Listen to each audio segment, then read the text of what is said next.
اس کا مطلب کیا ہے کہ میرے محبوب پیغمبر علیہ السلام مجھے آپ کو یہ بتانا چاہتے ہیں اسے رب معاف کر دے اس سے بڑی کامیابی کوئی نہیں ہے، جسے اللہ رحم کر دے، اس کے اوپر اللہ بخشش کر دے، یہ سب سے بڑی آخرت کے اعتبار سے نعمت ہے کہ اللہ یہ کہہ دے کہ جاؤ میری رحمت کے ذریعے جنت میں داخل ہو جاؤ، یہ سب سے بڑی نوید اور سب سے بڑی خوشخبری ہے۔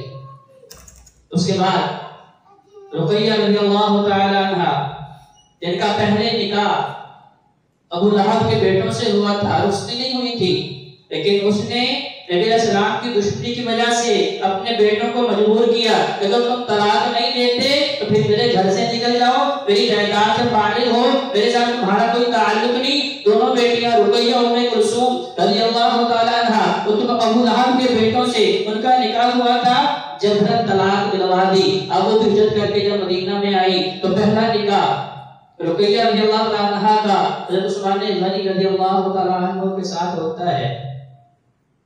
جب صحابہ بدر کے لیے ہجرت کے لیے جاتے ہیں، جنگ کے لیے جاتے ہیں، تو یہ شدید بیمار تھی۔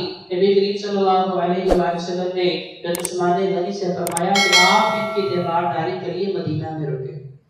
لوگ اعتراض کرتے ہیں کہ عثمان میدان جنگ سے بھاگنے والا تھا، لوگ اعتراض کرتے ہیں کہ عثمان جو ہے نبی کے ساتھ لڑنے کے لیے نہیں گیا۔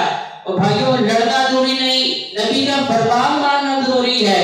جو باتیں ہم اپنے طور پہ مانتے ہیں کہ یہ چیز بڑی اہم ہے، میری کیا حیثیت ہے، میری سوچ کی کیا حیثیت ہے، میرے عقل و شعور کی کیا حیثیت ہے، میرے علم کی کیا حیثیت ہے، جہاں فرمان رسول آ جائے وہاں پھر یہ نہیں دیکھنا کہ کون سا جو ہے کام ضروری ہے، وہاں پہ فرمان رسول ماننا جو ہے بحیثیت مسلمان ہمارے اوپر فرض ہے اور ضروری ہے۔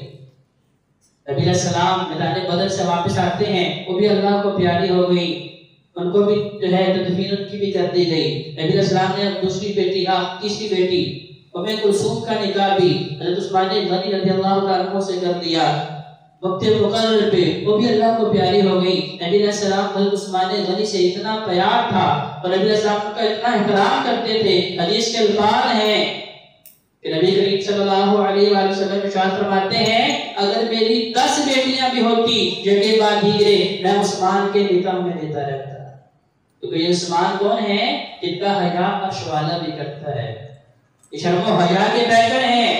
اور ایمان کا جو سب سے بڑا حسن ہے، اسلام کا جو سب سے بڑا حسن شرم و حیا ہے، یہ اس کے پیکر ہیں۔ نبی کریم صلی اللہ علیہ وآلہ وسلم کی محبت عثمان غنی رضی اللہ عنہ سے کیسی ہے؟ فرماتے ہیں کہ اگر میری 10 بیٹیاں بھی ہوتی اور یکے بعد دیگرے عثمان غنی رضی اللہ عنہ کے نکاح میں دیتا رہتا۔ ڈاکٹر سے مقال یہ تاریخی چند واقعات بتانے کا مقصد کیا ہے کہ نبی علیہ السلام کی دختر ارمل زینب رضی اللہ عنہا دنیا چھوڑ کے جاتی ہیں، رقیہ اللہ کو پیاری ہوتی ہیں، ام کلثوم اللہ کو پیاری ہوتی ہیں۔ نبی کریم صلی اللہ علیہ وآلہ وسلم نے لوہے نہیں ڈالے، اپنا گریبان چاک نہیں کیا، اپنے رخسار نہیں پیٹے، واگیلا نہیں کیا، اونچی آواز نہیں نکالی، ہاں روئے ہیں۔ جو بشری تک آتا ہے، جو رحمت الہی کا ایک مظہر ہے، اللہ کی طرف سے جن کے دل نرم ہوتے ہیں، وہ قبر حشر کے معاملات کو سوچ کے اللہ کے سامنے اپنے آپ کو پیش کر کے روتے ہیں کہ اللہ ہمارے پاس بھی ایسے اعمال نہیں ہیں کہ قبر کی سختیوں سے بچ سکیں، ہمارے پاس بھی ایسے اعمال نہیں ہیں دربار الہی میں کھڑے ہو کے اللہ کے سوالوں کا جواب دے سکیں۔ اور پھر جب کوئی فوت ہوتا ہے تو اپنا پیالہ رخصت ہوتا ہے، اللہ نے قرآن میں کیا بیان فرمایا ہے وَلَنَبْلُوَنَّكُمْ بِشَيْءٍ مِّنَ الْخَوْفِ وَالْجُوعِ وَنَقْصٍ مِّنَ الْأَمْوَالِ وَالْأَنفُسِ وَالثَّمَرَاتِ۔ ایمان والو یہ اصول اور قاعدہ یاد رکھ لو، ہم نے تمہیں ضرور پر ضرور آزمانا ہے۔ اللہ کس سے آزمانا ہے؟ کبھی خوف سے، کبھی بھوک سے، کبھی اپنوں کو چھین کے، کہیں مال کے نقصان سے، کہیں جان کے نقصان سے، یہ ساری آزمائشیں اللہ نے لینی ہے۔ اللہ پھر ہوگا کیا؟ وَبَشِّرِ الصَّابِرِينَ، فرمایا کہ ساری کی ساری آزمائشوں میں جو صبر کریں گے، جو ضبط کریں گے، جو اپنے آپ پہ کنٹرول رکھیں گے، اپنی زبانوں پہ کنٹرول رکھیں گے، وَبَشِّرِ الصَّابِرِينَ، فرمایا صبر کرنے والوں کے لیے اللہ کی طرف سے بشارتیں ہیں۔ اگلی آیت میں امام نے کیا فرمایا؟ فرمایا الذین اذا اصابتهم مصیبہ، ایمان والوں کی نشانی کیا ہے؟ جب انہیں مصیبت پہنچتی ہے، ان کا جانی نقصان ہوتا ہے، ان کا مالی نقصان ہوتا ہے، کوئی پیارا ان سے چھین لیا جاتا ہے، تو کیا کہتے ہیں؟ انا للہ و انا الیہ راجعون۔ اس وقت یہ نہیں کہتے اپنے بیٹے کے بارے میں ابھی تو میں نے تمہاری شادی کرنی تھی، تمہارے بچوں کو کھلانا تھا، ابھی تمہارے لیے کاروبار میں نے سٹینڈ